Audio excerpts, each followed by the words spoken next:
In the center of the script, in the anthropomorphic hair written, a former military man with a dark past and unwillingness to return to it. Actually, he has no going to do this, but circumstances forced him. After the severance of the evil organization that established a dictatorship in the city of Torch, where Rayton lives, kidnapped his friend, the hero had to retake a huge mechanic fist to himself and get on the trail war. Such a simple plot in the course of development of the plot is overgrown with the new events. The protagonist reveals his character and turns out to be a multi-faced personality, and the minor characters do not look empty.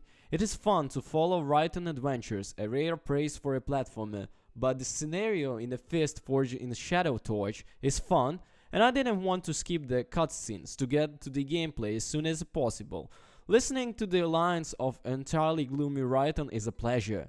The title is also in a perfect order with the gameplay. Before us, in reference Metroidvania, where we study huge braced locations, using the entire arsenal of techniques and acrobatic tricks, and having received new abilities, we return to the levels already visited, because now we can destroy a locked door, jump to the previous unattainable high, or open a shortcut that allows you to quickly overcome a large piece of the map. The core mechanics of this genre are built around research. Yet unlike open world games, adventure platformer locations tend to be many interconnected rooms, and any change in the environment that is too drastic can make players feel uncomfortable. This destroys the integrity of the game. We knew about this and understood that we would have to make a lot of efforts to make the F.I.S.T. sim playable, and these tricks differ significantly from each other, but at the same time, they all remain part of the same large mosaic. As adventure progresses, the design of the background and levels smoothly changes with the subtitle and subtle tricks, making everything seem natural. And the lack of loading screens between locations makes Torch City even more compelling, said Yang, business development of manager at T Games.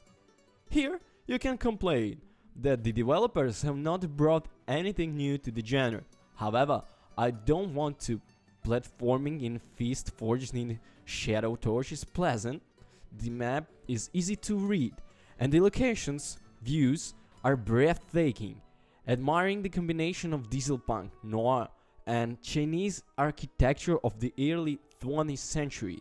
Of course, at the times, the game loves to throw the hero into faceless factories and cells with the bare walls, but once you see neon signs on a building and steam trams on the streets of the Torch City, you will fall in love with this visual design. As in the other games of this genre, in the T Games adventure, the protagonist will not only have to fight the enemies, but also explore very branchy levels in the search of the secrets. According to the genre tradition, you will not be able to immediately get into all the locations of the Torch City. To access some levels, you will first need to find new gadgets and abilities. Despite the fact that the city from Forged in Shadow Torch can be clearly divided into levels, there are no downloads when moving between the locations. In fact, this is an open world, albeit not completely available for the starting at the very beginning. New areas for Rayton will open up as you progress, and then you will have to return to them to find even more secrets and resources to improve abilities. Rayton weapons look unusual, but they work effectively. A mechanical fist disturbs hooks and uppercuts, know how to grab opponents and throw them into walls and each other. The combat system is diversified by jump and dodges, and with the pumping the hero open up new techniques. In addition, in the course of the plot, he receives new types of weapons, a huge drill and electric whip. You can switch between them at any time, which gives a good addition to the richness of combat attacks.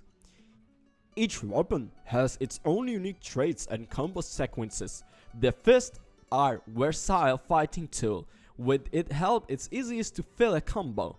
The disadvantage of the drill, it's a heavyweight, but it doesn't the most damage to the enemies. But the whip, on the contrary, is not so powerful, but its attacks are lightning fast and allow you to reach enemy at a distance.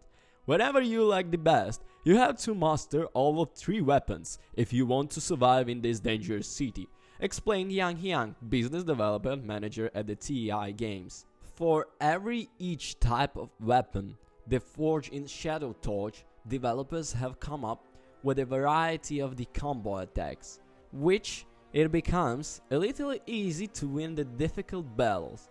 With a fist, for example, you can nail the enemy to the ground, or controversially throw him into the air, jump up, and deliver several strong and weak blows while he falls. The drill is convenient for making combined area attacks that is especially convenient if the opponents have surrounded Rayton. And with a whip, you can reach enemies that for one reason or another the hero cannot reach. Combinations should be opened by pumping the character for an in-game resource, which can be found in dark alleys of the City of the Torches. It will not work to get all the combination at once. You need to choose what is more important for the hero at one stage or another of the passage. Enemies also do not let you get bored. They attack in groups, gradually acquire new abilities. Facing the boss can be serious challenge. For the player, boss fights here are quite hardcore and even trying to get ready for the difficulties.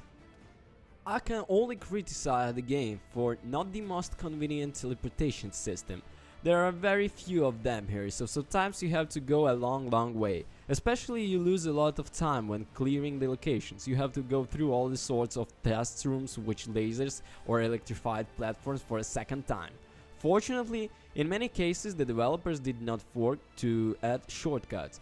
You just need to find them there. There are a lot of doors that open only from one side, but still a few extra teleporters would be nice. F.I.S.T. Forge in Shadow Torch is a successful Metroidvania that plays well and looks great. There is no need to expect anything special from here. This is just a high quality game made by people who clearly understand something in the genre and probably drew inspiration from the successful releases of their Western colleagues. Recommended. Thank you guys for watching. Don't forget to comment and subscribe. Leave your comments. I will be leaving all the links in the description. So, have a good one. Peace. And don't forget to press on that bell.